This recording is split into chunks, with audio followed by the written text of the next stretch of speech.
સામાજિક સમરસતાને પ્રેરણા આપતા હિન્દુ યુવા સંગઠન ભારતના અધ્યક્ષ રઘુવીરસિંહ જાડેજાએ વાલ્મીકી સમાજના યુવાનો સાથે પવિત્ર શ્રાવણ માસના પ્રથમ દિવસે માંડવીના જ્ઞાનગિરીજી મઠ ખાતે આવેલ શિવ મંદિરે જળાભિષેક કર્યો. હિન્દુ યુવા સંગઠન ભારતના અધ્યક્ષ રઘુવીરસિંહ જાડેજાએ પોતાના જન્મદિવસ નિમિત્તે યુવાનોને સનાતન વિચારધારા સાથે જોડાઈ ધર્મમય કાર્યો કરવા આહ્વાન કર્યું. અરવિંદસિંહ જાડેજા, રાજા પરમાર, સચિન મહેશ્વરી, વિકી, પ્રકાશ સહિત ઉપસ્થિત રહ્યા હતા.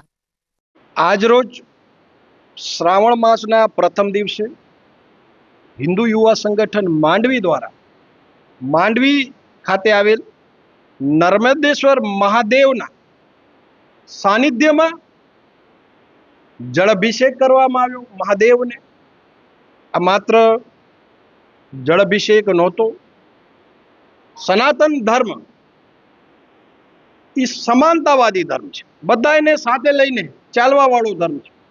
તો આજે માંડવી હિન્દુ યુવા સંગઠને હિન્દુ વાલ્મીકી સમાજના યુવાનોના હાથેથી નર્મદેશ્વર મહાદેવને જળ અભિષેકનો કાર્યક્રમ રાખવામાં આવ્યો.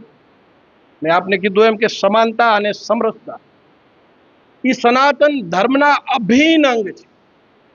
જે ધર્મ વૃક્ષમાં પણ દેવતાના દર્શન કરતો હોય એ ધર્મ કોઈ વ્યક્તિ સાથે ભેદભાવ કઈ રીતે કરી.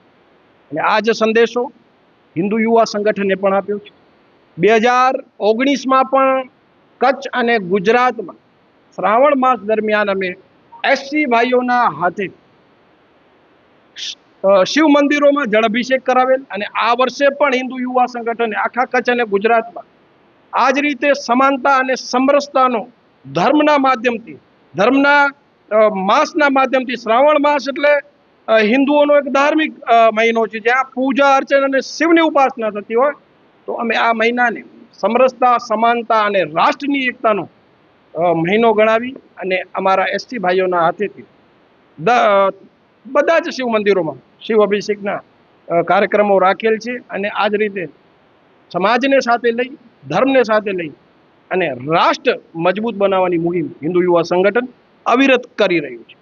શ્રાવણ મહિનાનો પ્રથમ દિવસ હોવાથી આ શિવાલયમાં અમે લોકોએ જળ અભિષેક કર્યો છે. વાલ્મીકી સમાજ દ્વારા બાપુના નેતૃત્વ હેઠળ આજરોજ વાલ્મીકી સમાજના યુવાનોને જળ અભિષેક કરવાનું લાવો આપ્યો છે. એ બદલ હિન્દુ યુવા સંગઠન અને રઘુવીરસિંહ બાપુ ખૂબ ખૂબ ધન્યવાદ. ને બધાને હર હર મહાદેવ.